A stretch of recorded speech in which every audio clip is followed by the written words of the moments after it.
Welcome back to Boys and Ghouls Film Review, folks. I'm your host, Sarah Stephenson, and it's my co-host, Mike Stephenson. Hi, guys. And I've been busy for the past few days, so I'm working on my latest film project at the moment, Prom Queen, as you may have heard of it. And I've been rattling my brains about, what's been happening. She's doing the cast thing at the moment. Yes. And finds some very nice people, yes. So far, I found some likable actors, and I'm believable. And I'm hoping that they'll be wonderful in my production. So we'll wait and see how we go. Anyway, tonight we are reviewing Flight of the Navigator that was released in 1986, the year I was born, no doubt. That's a really old movie. Mm-hmm. Probably around the same time Star Trek, the fourth, Voyage Home came out that same year. Around that period, yeah. So, Flight of Navigator we believe it's a Disney movie. Yeah, I think Disney rejected it, the script, I think, and I guess another production company worked on it. It's the problem. It says the film producers initially sent the project to Walt Disney Pictures in 1984. But the studio was unable to approve it, and it was sent to producers' sales organisation, which made a deal with Disney to distribute it in the United States. Yeah, so Disney distributed the thingy wing, even though they didn't probably work on the thingy wing. But in other parts of the internet, it says that one of the production companies was Disney. So I got no idea. But for the type of movie it is, it's a Disney type movie. Yeah, technically, if you watch the DVD or our version that we have, at the beginning you see the Disney logo, with the castle and the words Walt Disney. All the labelling and stuff. And therefore, it's branded. It's labelled it as a Disney movie. Buena Vista, and that's rubbish. Yeah. So who knows? This the producer sales organisation may be a subsidiary of the Disney Studios. So let's dive into it. Excuse me, I'm still getting over my cold. Yeah, so let's dive into credits-wise. Stuff. Produced by Dimitri Villard and Robert Wald, W-A-L-D. Directed by Randall Kleiser, K-L-E-I-S-E-R. Now, story was by Mark Baker. Screenplay was by Michael Burton and Mac McManus. Did you ever find out who Michael Burton was? And the Lord said, no, I didn't bother looking. Why? Well, I was thinking that the other night when we were watching it, that whether he was related to Tim Burton. Well, it could be. Okay, right. Burton maybe everyone knows. Well, Burton might be a common name up in America. Well, could be. Now, okay, here we go. Budget about $9 million. Now, I presume that was back in those days. Box office about $18 million. It isn't too bad. Then got the home media on top of that, so it covered it. So yeah, it wasn't too bad. I won't do everybody in it, but the main one is the little boy. Joey Kramer plays David Freeman. He's a little boy who gets, how would you say, abducted sort of by an alien spacecraft and given all this information in his head, and they drop him back where they found him. But it's 8 years later, but he hasn't aged. Yeah.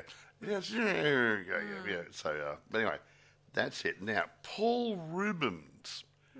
Paul Rubens plays the voice of Max. Yeah, Paul Rubens was also the guy who played what's this called? Pee-wee Herman. Pee-wee Herman. Yeah. The funny actor back in the 80s, and I think he's still around. I think he's celebrating his 7th birthday at the moment. 7th. At this time, when this review gets out there, it's probably already past his birthday already.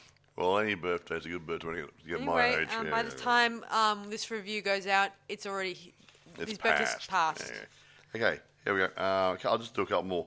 Veronica Cartwright plays Helen Freeman. Yeah, she was also in Alien, the first Alien movie. Yeah, she was too. Yeah. Yeah, she played one of the crew members. She was on the crew member. Yeah, remember? Yeah, vaguely. You've got a good memory, haven't you, Kelly? I looked it up. I found out everything I could about the actors. Now, Cliff DeYoung plays Bill Freeman. And Sarah Jessica Parker plays I wouldn't say a bit role, but sort of halfway between bit role and main role. I call it a co-star role. If that's the word. Because she sort of helps the little boy get out of the NASA installation when they got him there for observation. So you tell us about that. I think they'll leave it at that. Yeah, we'll leave it at that just now.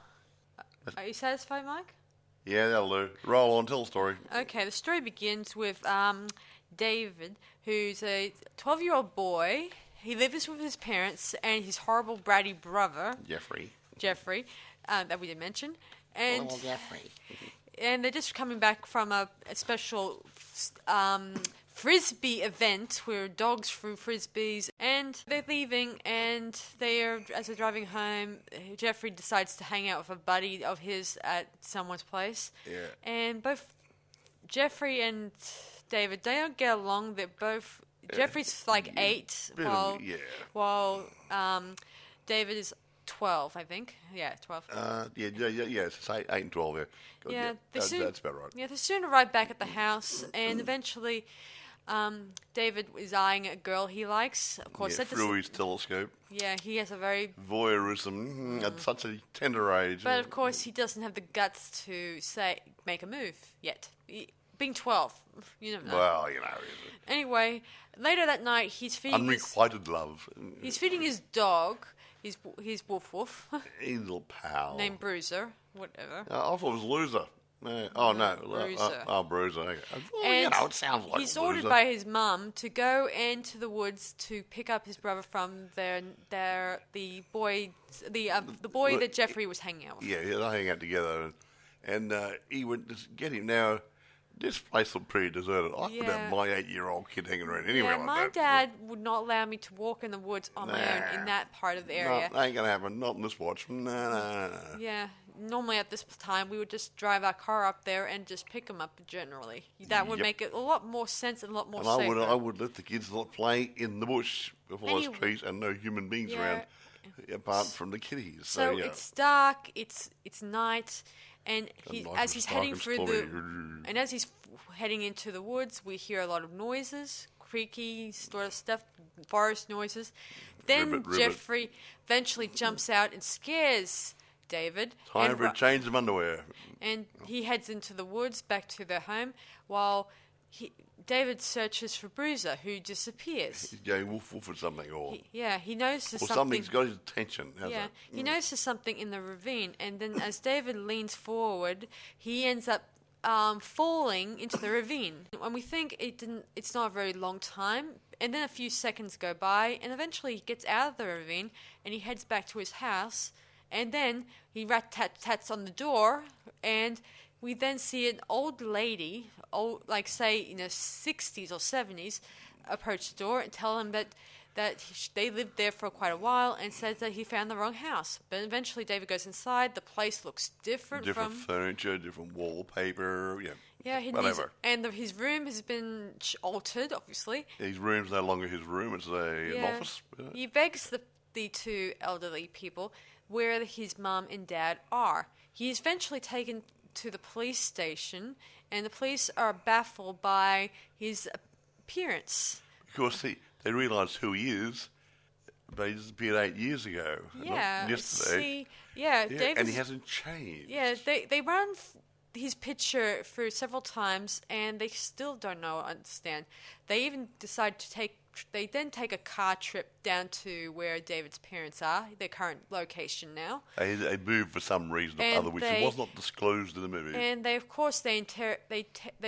briefed David about how old he is and what the name of the current president is. He says Jimmy Carter. This is back in his time was 1978. This is now 1986.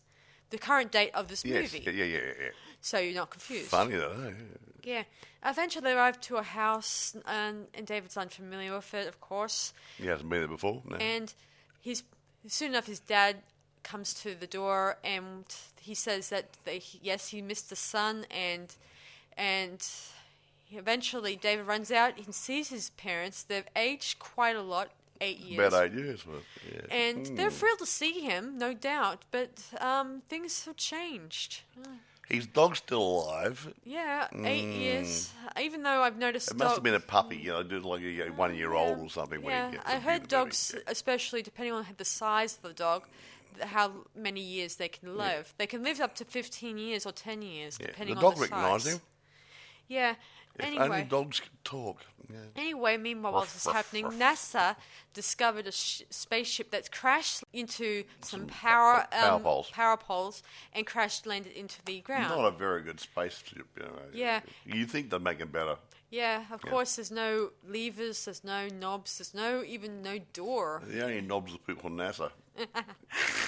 Sorry, Don't sorry, be NASA guys. nasty. Sorry. Meanwhile, while this is happening, Well, they don't know what's going on. David is transferred to a hospital, ordinary hospital, and they want to examine him to see why he hasn't aged and where he's been for the last 8 years. Health as well. And wonder where has he been from 8 years? Why he can't remember even and all that stuff. It's very confusing. It is. Even for me, no. He also meets his brother, who's now 16 years of age now. Something like that. And 16, 17, well, 16, yeah. He was 8 when he met him when he it's was a 8 little years. kid. Okay, yeah, let's say 16. Move say on. 8 years Move on. later, that would be 16. Moving right along, folks. Yeah. He finds out that his parents have been searching for him. They probably even did a special faces on milk cartons and stuff. stuff like that, or little Yeah, little posters all around the neighbourhoods and stuff. yeah, around the clock police searches in the woods, like the stuff you hear on the news and don't ask about. Yep. And David is still frightened. He wants to go home, even though the parents say they agree with the doctor, just saying they want to know exactly why he just has gone so long and all that stuff. So they plan on staying at the hospital to make sure that he's not alone, of course. Yeah. Okay, now moving on. I'd be scared if I was a little child. The NASA guys have moved the spaceship to their secret location. I don't know where, it doesn't matter. And Well, where they want to. Yeah. where NASA probably goes to when they're working. Yeah. Area 51, there you go. Yeah, well, I wouldn't go that far. Anyway, meanwhile, back at the hospital, they're doing they're talking to David. They're using the special brain device thingy wings, and that's plugged into a brain.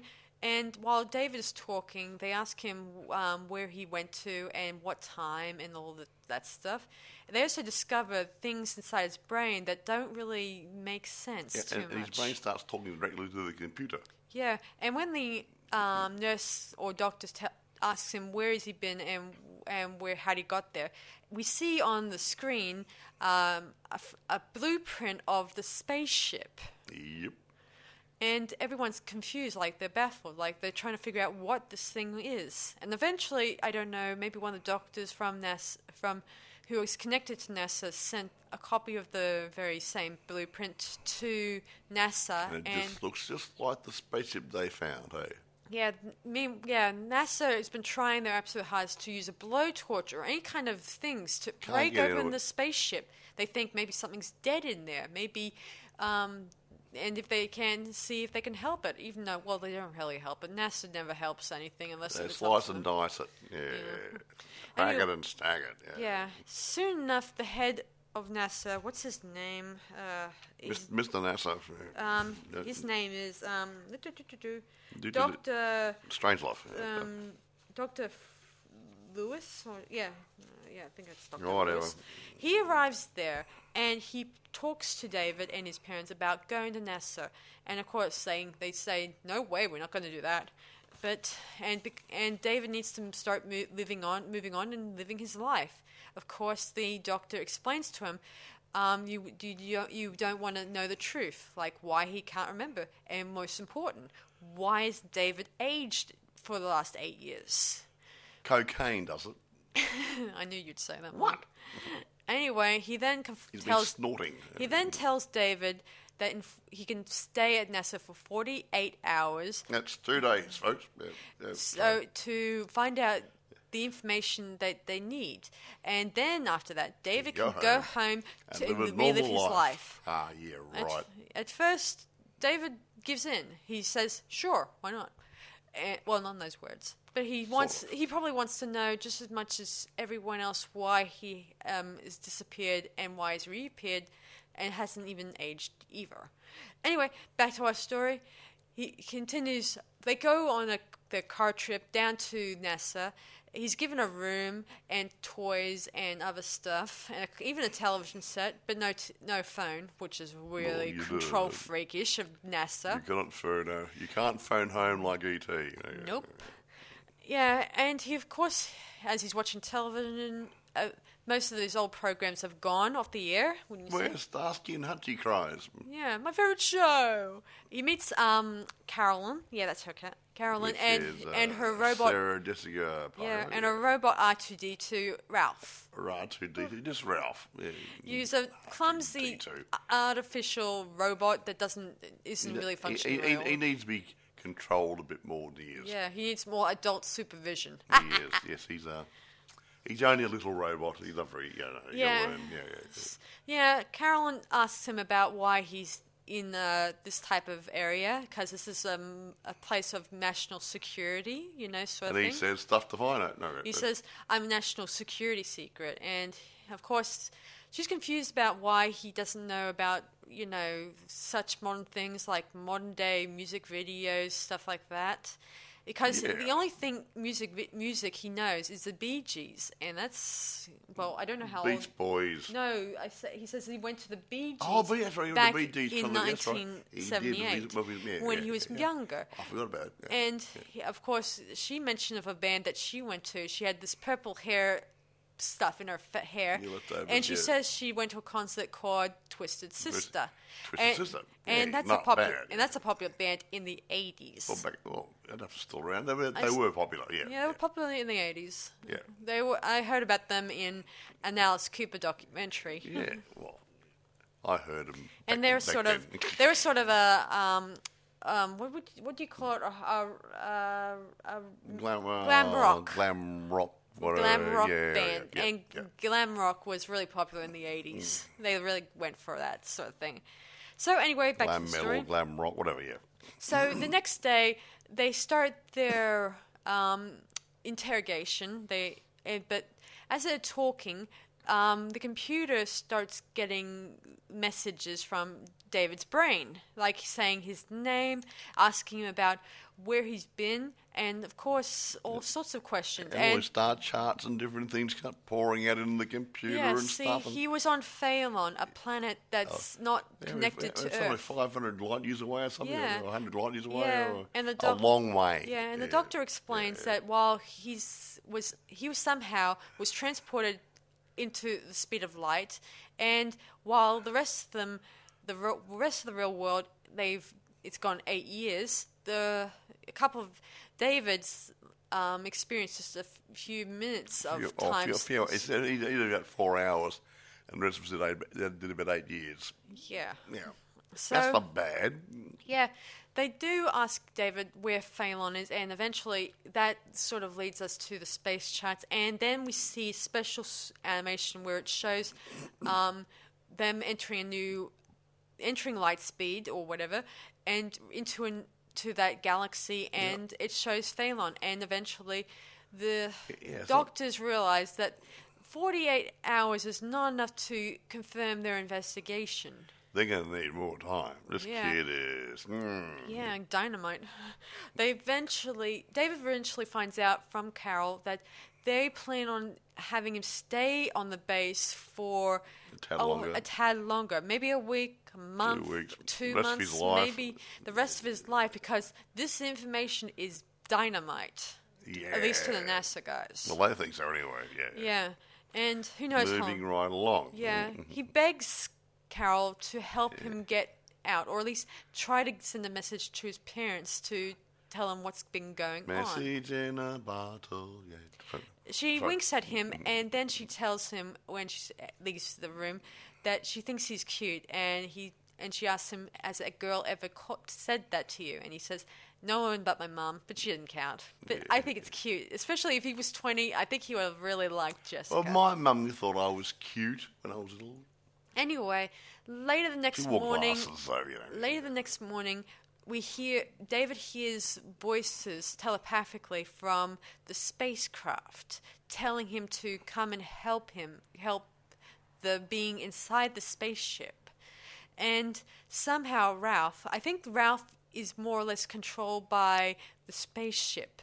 The spaceship took over the control of Ralph. Yeah, Mike here, I didn't want to interrupt you when you were saying it was Carol who sent Ralph, but I thought... I thought she was going to help him, but no, but dear old computer needed him, so the computer took over Ralph's controls and sent the computerized Ralph machine there, and it's just big enough for a little boy to crawl inside. Yeah, so Ralph... so David quickly dresses, he puts on a T-shirt, and he tries to kind of use a curtain to cover the mirror. See, it's a two-way mirror thingy, you know. And he crawls inside, and the security who is watching from the two-way mirror don't pay attention, meaning they're playing cards. Yeah, they weren't looking. They didn't think the little boy was going to escape. You know. Ralph, the robot, continues on throughout the establishment, unnoticed by security, just thinking, "Oh, it's just the Ralph robot. Just ignore him. He'll go away," type of thing. Yeah. And they eventually come to where the what do they call it? The building where the spaceship is, the hangar. Yeah. And they eventually arrive, and David leaves the Ralph robot, and he heads inside, and then as he approaches the ship's kind of opens the door, and it kind of morphs into some stairs. And little boy, he goes inside. Yeah, and why not? Yeah. Yes, he's heading inside. I got to admit, every time I look at the scene, it's amazing the cameras didn't reflect off the ground. It's highly polished, highly reflective stainless or chrome-plated plating of some description. I guess it depends. Yeah, so it would have been very... Yeah, but you got to think, you're thinking he's actually inside it. Mm-hmm. It's a wall, probably. Yeah. And they'll do it shooting on an angle so you wouldn't get a reflection. Yeah. Soon he approaches the robot, and then somehow the floor begins to shift and turns into a seat. It pops out of the floor, yeah. And then the robot in front of David somehow comes to life and starts speaking in unknown languages, probably... he knows lots of them. And he eventually speaks in English and explains... Like C-3PO knows all his languages and stuff. Yeah. He then goes on to say that he needs the information inside David's head and all that stuff. And, and he says, "You are the Navigator." Well, I mean, C-3PO knows all. He kind of has I do admit this robot is funny in this movie. Well, he's a bit boring in the beginning, but after he starts warming up to David eventually. And then he does have to do a mind transfer later on. Yeah. And it sort of takes all the information, yeah, or copies the information that's in David's head. Yeah. Which is a bit of a problem. He took everything, so he became little boy's. He became a human alien. Anyway.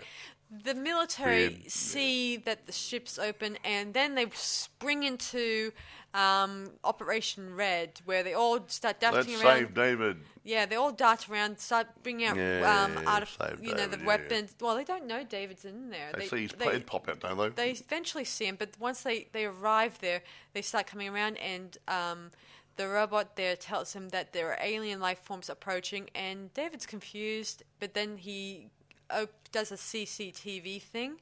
CCTV, And David says, "No, those are not aliens, they're human beings." But to one person, an alien can be an alien to someone else. Exactly. Anyway, David eventually gets outside, and the first they think it's an alien, but actually it's the kid, David, and they tell him to get out of the ship, but David says that they have guns, and eventually the robot was able to close the door, and soon enough the ship begins to hover, and he uses a special laser to pop the door open. And eventually they come out of the ship, and David says, "Take us like 1,000 miles away." 20 miles 20 miles away. But instead of going up in the direction forward, he went straight up. In several seconds, they were 20 miles up. And they, and David says, "I didn't mean straight up, I meant around the ground." And he says, "Oh." Like, oops. Oops. He never said, he did say oops later, didn't he? Yeah, he said, "Oh."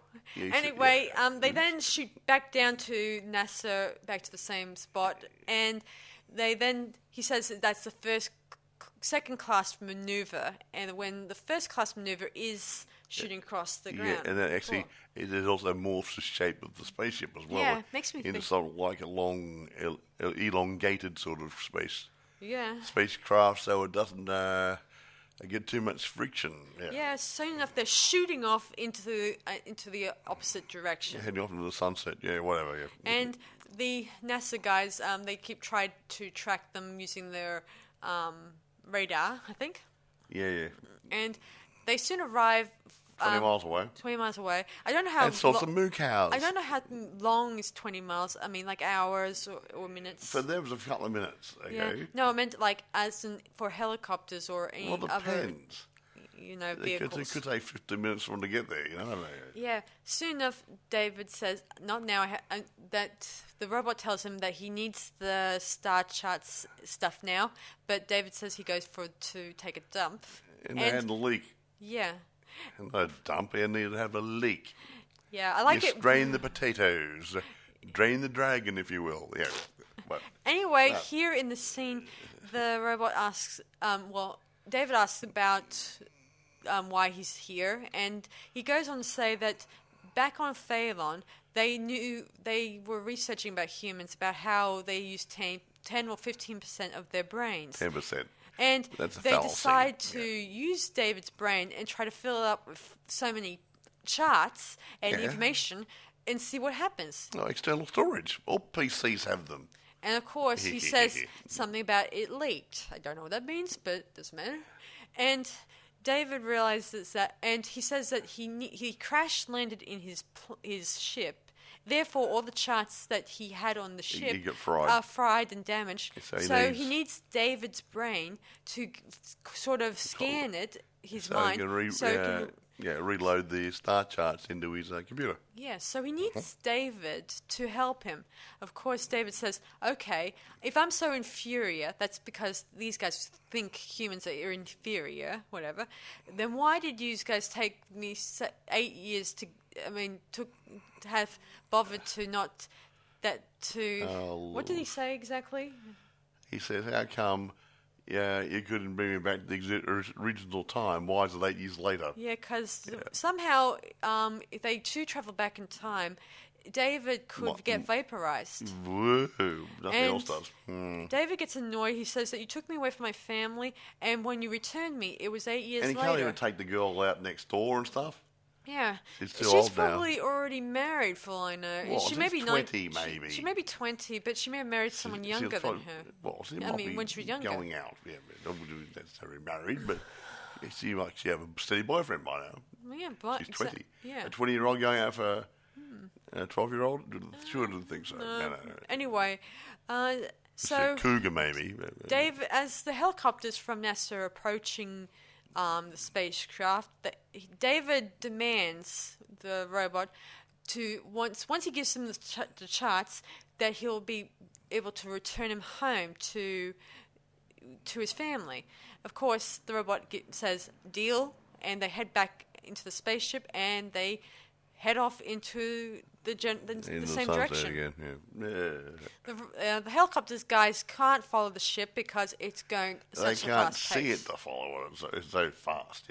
Yeah. Eventually, David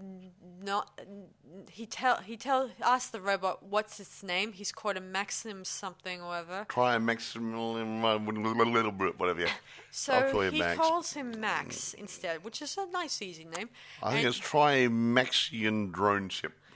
Yeah. Anyway, David suggests that they find a place that the NASA guys won't find them. Eventually, Max decides to shoot them down into the water. In the ocean. Why not? Yeah, and so David wonders if would these spacecraft leak, and he says, "Navigator, I don't leak. You leak." Oh, this is so funny. Anyway, he begins to start experimenting on the other species he brought with him, Max brought with him. That is some interesting species from different planets, different areas, and dimensions.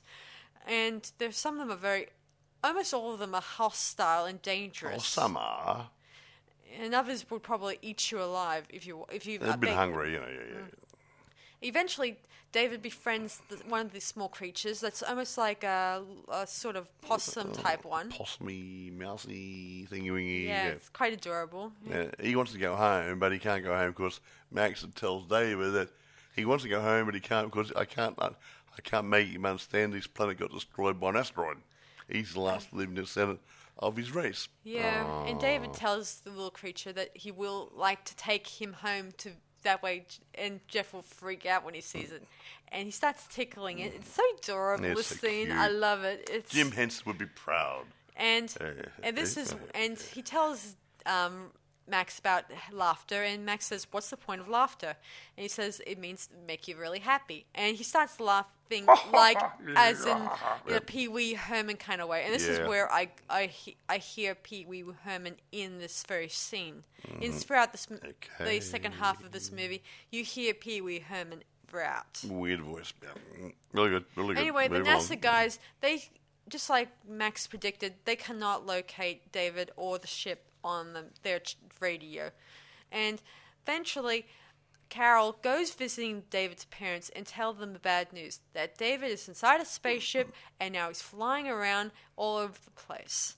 And the NASA guys, they caught up with Carol and in order to interrogate her and force the Fremonts to stay confined in their house for weird reasons. Fremont. Yeah, Freeman's story. Gosh. Fremont. Motel, isn't it? Anyway, David does do the brain scan thing, and it's apart from the star charts and stuff like that, he also got some of David's personalities and brain stuff, which is funny, really. So it becomes the computer in the spaceship becomes a 12-year-old human child. Yeah, and he starts speaking different verbs and stuff. It's funny. Yeah, and starts talking gibberish. Yeah. Well, not gibberish, but the same way kids are taught. Yeah, and he starts. Does in his funny way. He tried to teach David how to fly the ship. Yeah. By actually falling out of the sky, kind of thing, like a bird. Yeah, throw it over the net, see if it flies. Yeah, exactly. Yeah, Eventually, it nearly came close to crashing, but luckily enough, David does find the right button. Bam. And he then eventually learns how to fly it, and as they're flying, they eventually end up going close to Tokyo instead of They turn left instead of right. Instead of Miami, which is where David's family are living in. Well, that wasn't far away if you must drive. Yeah, last night Mike and I were discussing, and you were saying, why would the Freeman family would move away from their current home? I don't know, bad memories, I don't know. Yeah. There's no reason that it wasn't mentioned in it, but why would you move? I don't know. If you disappeared, I'd just rent your room out. Funny. Oh, sorry. Maybe they just, like you said, Mike, they felt bad about the loss of their son, and they thought they should move on with their lives. I don't know. Well, probably. I wasn't there. Anyway, back to the story. They eventually continue on their way, and of course, along the way, they do find some landmarks like Golden Gate Bridge. We get a lot of drone shots. I'm not sure if that's the word. Drone. They didn't use drones back in those days. Okay, not drones. I have told you this several Mike, times. will you not They would have rub it used in? helicopters or small planes. Okay, either helicopters or small planes. Yes. Okay? Drones. I don't know what they used back then. A drone. All I know is that a lot of times in the credits they always call it drone shots or a drone controller. Anyway. In the new movies.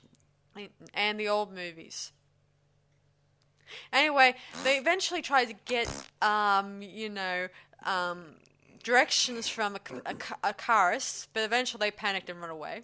A spaceship asking for directions? No, ain't gonna happen. Yeah, and while they were talking to them, Max noticed their weird music they were playing and asked David about it. And they begin to listen to Beach Boys, the music Mike was referring to earlier. And they start singing to it and enjoying it. It's really funny watching the little creature, and Max singing along and enjoying it, and how the spaceship begins to, rock from side to side. Well, that was the way David was flying it with the music. Yeah, enjoying himself. I gotta admit, I love the shots they do throughout this movie. Eventually, the ship and a lot of people in the public have noticed the ship, and it's not being discreetly, Well, all of that. Eventually, they eventually arrive at Alligator gas station, I think. Yeah, some of it. Yeah, Alligators, I think it's called. A big owl, gator, or whatever. Whatever. They arrive there, and David asks the man, or the guy in charge, if he could have a few coins to phone his parents. Yeah, of course, and this guy is totally stunned by seeing this flying saucer parking next to the Bowser. Yeah. So David goes and phones his brother and asks him to send a signal in the sky when he gets to Miami and all that stuff. Yep. Of course, he comes up with a plan, and eventually David as he's heading off. Some tourists think that this flying saucer is just a novelty or for a gas station. Yeah. Eventually, David heads on board, and flies off. And Max says, "See you later, alligator." And then everyone realised it was a real spaceship. And the owner says, he says he was wanting to phone home. Sounds like E.T., don't you ask me. A lot of reference points in this movie, I tell you. That's good. Anyway, they begin to follow the highways, I think. Yeah, they're following the freeways and what. The freeways, the highways, motorways, whatever you call them, yeah. And they're able to follow the roads back to where he lives. And of course, it was a long trip, and eventually they do arrive there, and it's really dark. You can't see anyone's houses except for the lights. But he did phone his brother and say, can you make some sort of signal so I can find the house? Yeah. Jeffrey was able to get some fireworks his brother kept. These old ones, yes, which are 8 years old. The tinter. I'm not an expert, but I would think they would have been expired by now. A bit dodgy. Anyway, David soon arrives over the city area, and he waits for the signal, and Jeffrey begins to light the fireworks one by one. Some do not work. Some of them don't work really well, but soon enough he does get a spark from one of them, and it starts lighting up the sky, and David was able to see... You light up my sky. Are you done yet? That's right. Anyway, they soon are heading over to the house, and the police, NASA, and probably the media and the car park attendant and neighbors all begin to crowd around the house, watching the whole scene. And David is probably weirded out that the scientists are there and that they won't just leave David alone. They'll just take him back, and there's no way of leaving this time around. Mongrels, poor little boy. Yeah. Anyway, Max says I'm sorry that he put him through all this crap. See, Max isn't that bad after all. Yeah, Max is starting to develop a bit of sympathy for David, feeling that he's going to definitely go back to NASA if he stays. But he says that there's no other choice because he cannot take him back in time because it's too dangerous. He could kill him. Soon they land, and he opens the door, and David slowly steps out. His parents are there, and of course the scientists are there too, telling him to keep back, he might be in danger, yada yada yada. And they kept begging him to come away from the ship and stuff like that. Come hither. But David still feels like this is not the world he wants to live in. Nah, me neither. He then says he's sorry and he doesn't belong here and heads back inside the spaceship. His parents and his brother try to plead with him to stay, but he doesn't. Then the ship starts floating in the air, and David says to Max that while that's his family, but that's not his home. His home was back in 1978. 8 years ago. Yeah. And if David stays, he will be a guinea pig to the scientists for the rest of his days. Yeah. He won't He would never be able to live the life that he wants to live. And of course, Max reminds him, if you go with me, you'll be vaporized. You won't. Well, it might be vaporized. You might be vaporized and could die from it. Vaporizing would probably kill you. Yeah, and David and Max, they say David makes the decision to definitely go for it, and he slowly looks at Max and says, will he ever see him again if they do get through this? And Max says he's not sure. Soon enough, they end up going through it. It was like going through a thundercloud in the scene, not that I know of. And it looks very dangerous and scary. But soon enough, they get to David's final destination, to the past 8 years. And he soon arrives, and he's in the same spot in the ravine, still like he hasn't left it. And you think it was all a nasty dream, but nope, it wasn't.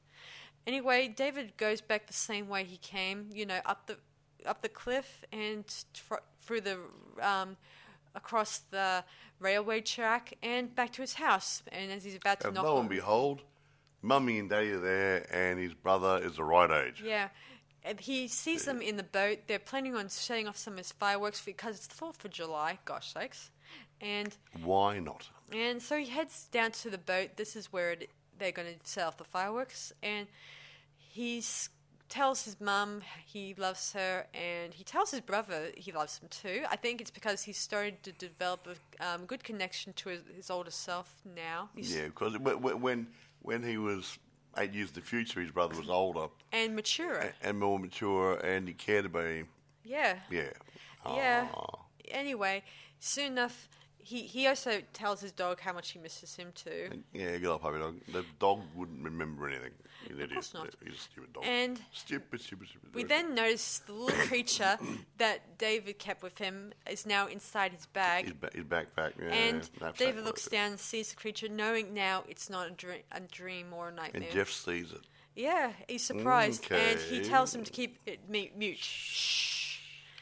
Then the rest of the family, they head off onto the boat, and as David's looking up at the sky, he sees Max in his spaceship zooming across the sky, and he says, "See you later, Navigator." In a while, whatever, crocodile. Then we fade out. The end. Fade to black. Well, kiddies, wasn't that fun? That was an awesome movie. I mean, maybe some reviewers nowadays complain about it non-stop, but I think it was wonderful back then. I'm going to say something. I've probably said this a few times before, but I'm going to say it again. There's a problem with the movie makers today. Yeah. They'll make slash movies. They will make adult movies. They'll make kiddie movies. But when it gets down to good, wholesome family entertainment, sometimes it's few and far between. Nah. And these sort of things, the stuff that Disney used to make, and movies of that caliber, like the Last Starfighter, that wasn't Disney. No. Had the same sort of feel. A good, fun, sci-fi, non-offensive, action. Yeah. Everything was in it. Yeah. A good movie. And this one, this falls in the category. It's a good story. Without any nasties. Kiddies can watch it. Mums and dads can watch it and have a good time watching it. Yeah. When it comes down to sci-fis, the Last Starfighter, Star Wars, it's the original Star Wars, so you know. They are always stuck in my brain as the best type of sci-fi to visit. Star Trek movies, they're all a little bit of violence in it. You have they're fighting the bad guys, but generally it's good, clean, wholesome fun. Yeah. Yeah, and that's what you want. Some of the early sci-fis, like Forbidden Planet and stuff, totally inoffensive, unless you're a monster from someone's subconscious mind. Anyway, it's good, wholesome fun. Fun for the whole family and for the kid family if they bother to watch it. Yeah. I mean, I don't think my niece and nephew at this time would watch it because they're too young. Well, they would still long enough. But it doesn't have to be sci-fi. It could be fantasy. It could be sci-fi. It could be a cowboy. It could be an adventure. It's just so many things they can put there. Mm-hmm. Like when I was growing up, I was watching Tarzan movies. That's a long time ago now. It was Johnny Weasel and the other guys. Now the point is, nothing majorly was wrong with that. They're just good action adventure or whatever. Mm-hmm. And adults can watch them. I watch them now as an adult. I'm almost 70 years old. and I enjoy them. But kids would not necessarily find anything nasty with them. There's no nudity in it. There's no gratuitous violence in it. It's good, clean, wholesome adventure. Yeah. So that's what I'm saying. I think there's still room for that part of the genre to have a resurgence or a stronger resurgence, because at the end of the day, you're forcing people apart. Kiddies movies that mummy and dad don't want to watch, or mummy and daddy movies the kids can't watch, and teenage movies that nobody wants to watch. Yeah. Anyway, it's a good wholesome movie and it's worth watching, guys. Yeah. I kind of agree that with David when he decides to go back to the past, because all the things that he enjoys, all his friends, are all grown up and they've probably forgotten about him when you think about it, too. Considering that they moved to, him and his family have moved away. His current events have changed, like presidents have changed. Learning about history may have changed. Could you imagine people will tell you what happened 8 years ago and they'll probably ask questions. Wouldn't believe it. Yeah, wouldn't believe it. I know that doesn't make sense if it was like 50 years or just 20 years. If you told me 10 years ago that I would have external storage of my computer sitting next to my desk, which would go up to 20 terabytes, I would have said you're an idiot. Yeah. You're lucky to get 3. I do hope, guys, that they never make a remake or a reboot or even a spin-off or a sequel of this movie, because to be honest, that sort of thing won't carry really well. Well, I'll talk about that later. Anyway, a quick thing about production and whatever. Some of the scenes of the spaceship were rendered a CGI, even back in those days. Under the supervision of the director, Randall Cleeser's brother, Jeff. So he obviously must have been into the CGI stuff. It was the first film to use reflection mapping to create realistic reflection on a simulated chrome surface. So that's how they were able to shoot it without having to worry about any,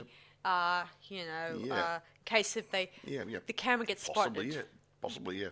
Now, Jeff Kleiser explained that Randall would be inspired by commercial work that he had done at his previous company, Digital Effects. Gene Miller and Bob Hoffman had written reflection mapping software that simulated a drop of water dripping from a faucet. So they use that sort of technology and those ideas to... Clever. Yeah. So they did pretty damn good. It looks real, and that's what it's all about. You're looking real when you know it's fake. Yeah. Now, critical reception. This will be interesting. This is interesting. Mainly positive reviews. Gee, I wonder why. Awesome. Got 84% from Rotten Tomatoes on 31 reviews. Bolstered by impressive special effects, and even basic as they are, it's an old movie. Okay. And a charming performance from its young star. Actually, talking about the young star, a young guy who played the role. What's his name again? David Freeman. He wasn't. He was also. Some other people were. Don't you mean the guy who played David Freeman? Oh, sorry. Okay. You mean Paul? Not Paul. I mean Joey Kramer. Joey Kramer. The guy who played David Freeman. Okay. That role, several actors auditioned for it, including Joaquin Phoenix, whatever, and Chris O'Donnell. Oh, Chris O'Donnell! Wow. Well, there you go. They would have been kiddies back in those days. I know. I mean, Chris O'Donnell was years after this movie, I guess. He was practically an awesome actor. My other daughter loved him. I used to have a crush on him. Yeah. Seriously. Going back to the reception, guys. Kevin Thomas from the Los Angeles Times said the film's biggest plus was it's entirely believable. Hear that? Entirely believable. And that's what I talk about. If you can make fantasy or fiction look real, you got a good product. And that's And that's why the new stuff with CGI running around loose everywhere, I see, so it becomes less believable. I feel like sometimes every time people do CGI, there's something missing. Or Now, something I've got some unbelievable. bad news for you. Uh-oh. Here it comes. Sarah says, they don't want to see a remake, yada, yada, yada. Oh, They've been please. kicking the idea around for a couple of years. Oh, no. In September 2021, it was announced that the remake was back in development with Bryce Dallas Howard set to direct and will feature a female protagonist, and it will be released on Disney Plus. Here's a news Now, whether flash, it's guys. out there already, I don't care. know. Don't want a remake. I don't want to hear another Now, remake decision. okay. It's bad enough to. I won't go do too stuff. far with this. Anyway, availability. As far as I am aware, it's for sale quite easily on eBay and Amazon. Okay. I was looking over Amazon. I couldn't see any rental for it. But if you are looking for it, it's not that expensive. There's expensive ones, cheap ones. Yeah.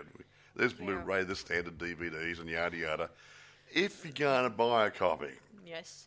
being an older movie, I noticed, obviously there's going to be VHS there, but there's also laser disc copies.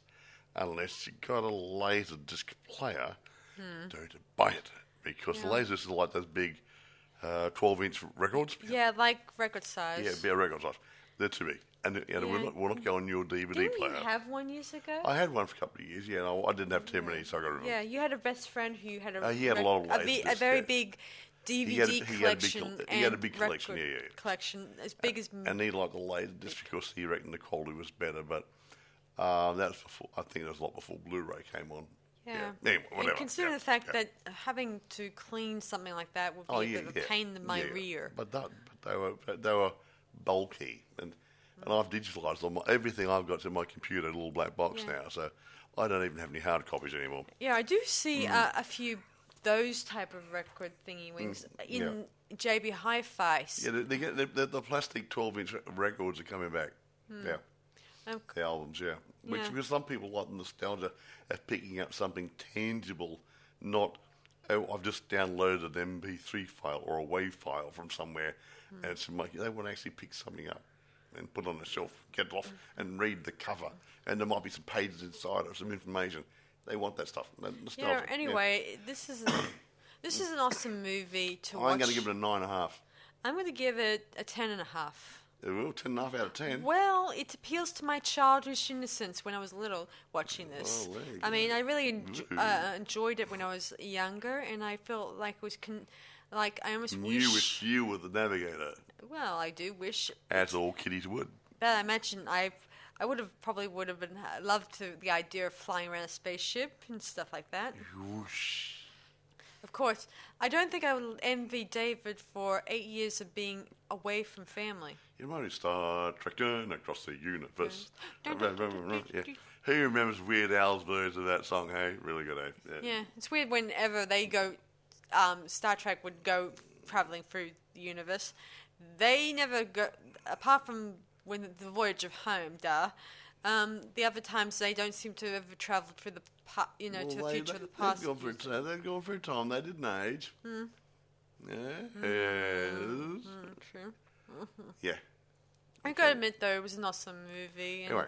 I do think it's a shame that Sarah Jessica Parker, I think Mike doesn't really like her very much. Well, no, I didn't say I don't like her very much. Everyone says I don't like the role she plays in Sex and the City. Okay? It doesn't do anything for me.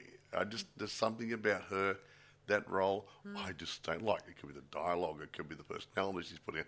I don't know. But when I've seen her in this movie, was she in Bubble Bubble Toil and Trouble? Yeah. And, no. Yeah. No, it was Hocus Pocus. Hocus Pocus, yeah.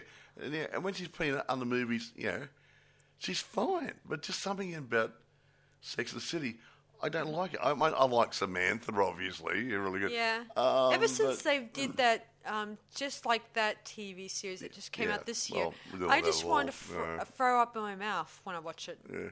Here's a pet bag, throw up. Yeah.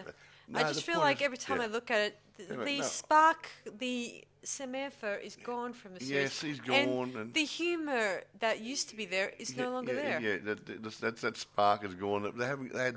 They had magic when they put it together back whenever 20 years ago, 20 years ago, wasn't it? Yeah. And that was good. The four of them together with Big and other people, Javier, all these people, they made the magic happen. Yeah, even though I didn't like Sarah Jessica Parker, she was part of the team, and it worked. Yeah. But nowadays, that one's dropped off. He's dropped out. He's not in it. Blah blah. She's not in it. She's gone. Yeah. I sometimes think I'm that they sorry. should. Just leave it alone. I sometimes wish they could have just left it at the second movie and just move on. It's like somebody's throw in the towel. It's something. like somebody's in sport, like a boxer. You know when you're past it, so don't get into any more fights because you'll be an embarrassment to yourself. Yeah. Yeah, and I think it is. Yeah, but anyway, we're not talking about that TV show. I know. I just think sometimes these filmmakers I don't today are sabotaging their work. I don't dislike Sarah Jessica Parker. Just trying to clarify there. I did like her in that role. Yeah, I just don't like her in this upcoming TV series. Anyway, doesn't matter. I just hope they don't do a sequel. I don't think people are liking it. No, I don't think it's been well received. I don't think the only people who like it are the review. Probably, I think there's a mixture of reviewers and fans who dislike it. Some fans might like it, some don't. Because Big's not in it. He's dead, isn't he? Yeah, and Samantha's overseas. What's his name? Oh, yeah, Stanford. He's been killed off in real life, and he's made out he's just gone off to Tokyo, China. Yeah, it's like having three Stooges and one's left. You know? Yeah. Or died. Yeah, well, they did. Three Stooges had Curly. Curly, yeah. He was the first one, I think. And then he died, and I think Curly Joe or Shep took over. And then when that one dropped out, the other one took over. So they had three different guys playing the Curly role. Yeah, so I just feel like... It's also quite right. Curly was Curly. Yeah. Anyway, they try to fill the role for new actress. I don't know much about her, but she doesn't fill the Samantha shoes. Yeah. I know that in the past, whenever they did Saved by the Bell or other TV series, they often fill the role with if some of the actors dropped off the planet. And sometimes those actors do well in some of those roles, but if they don't do so well and the media eats them up alive, or the audience eats them up alive, then... well, this is my opinion, they either decide to stop the production or to come together, or they continue without even caring about what the audience thinks. Well, actually, good indication. No, good example. 2.5 Men. Okay.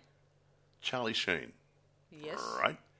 He was in it for whatever, 70 seasons, whatever, or 70 episodes, seasons, whatever. And it got to the stage where they didn't want to work for anymore, so they put that a young guy, Kutcher, I can't remember his first name. Ashton Kutcher. Yeah, Ashton. And they took. And look, he's not a bad actor, but you put him in there, and he's taken over from somebody's role, which has been defined by the previous actor. And you can't say, "Well, going to put. I bought the place, and I've taken over. I've got the house just comes with the place." It didn't really work. And I would have told Alan to bugger off and get his own place. But no, so it didn't really work, It just, to me, it didn't work. Different people, different personality. Storyline didn't really work. After Charlie Sheen... 10 or 20 No, Charlie Sheen left it because he was hard to deal with. Yeah, I think I heard that. It just didn't work. Yeah.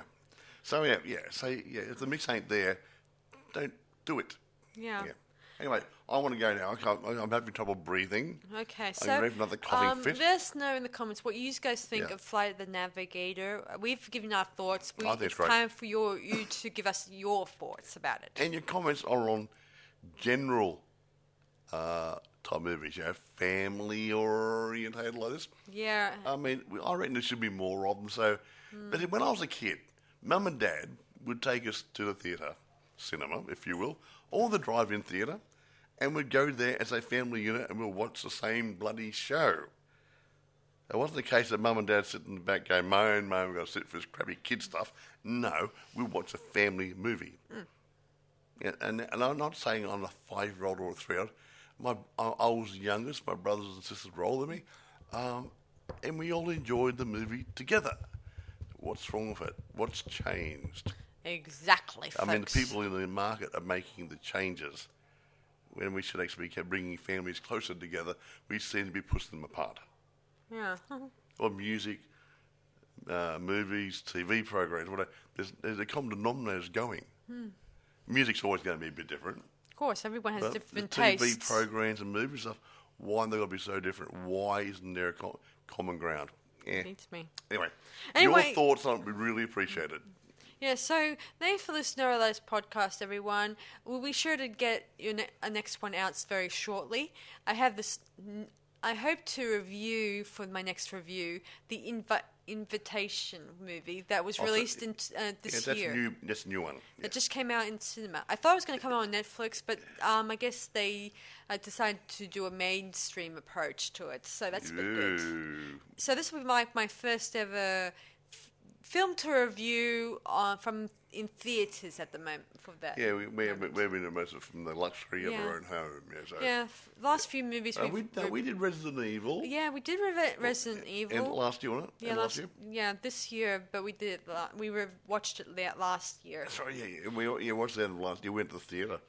With the COVID, it has slowed things down a bit. Yeah, so this will be our second movie from the theatres that will be reviewing. Yeah. Well, not inside the theatre. We wouldn't be allowed to bring a recording device. I could take my camera in. Oh, no. Anyway, so I'll see you guys. We'll see you guys later. And this is Sarah Stephenson And Martel. saying, "See you guys around. Be good and stay and keep watching movies. Okay. And keep watching the skies. Trekking across the universe. Alright, that's about it. We'll see you guys next time when Mike's gotten over his cough. I'm almost better. Gee. Alright, say goodbye, Mike. Bye. Goodbye, Mike. See you around on Boys and Ghouls. Bye for now.